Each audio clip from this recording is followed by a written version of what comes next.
எசபேலை கொல்றதுக்கு தான் வரான். ஆனா இடையில அவருக்கு எதிர்பட்டவன் இன்னொருத்த ஏற்படுறான், யோராம் அப்படிங்கிறவன். யோராம் யார் அப்படின்னு கேட்டா, யோராம் என்பவன் அந்த எசபேலுடைய மகன்.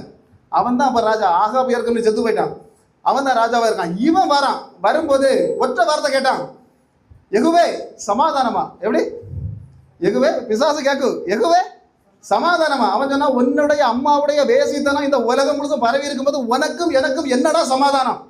அல்லேலூயா. இன்னைக்கு சபைக்கு இருக்க பிள்ளைங்க அதுதான் சொல்லணும், உனக்கு எனக்கு என்னடா சமாதானம்னு கேட்கணும். பிசாசு கூட்டத்தை பார்த்து அவன் கேட்டான். அப்படி கேட்ட உடனே அவன் சொன்னா, இது ஏதோ சதி நடந்திருக்கு, ஓடு ராஜாவே. அவங்க 2 ராஜாக்கள் இருக்கிறாங்க, ஒன்னு இஸ்ரவேல் ராஜா, ஒருத்தன் யூதாவின் ராஜா.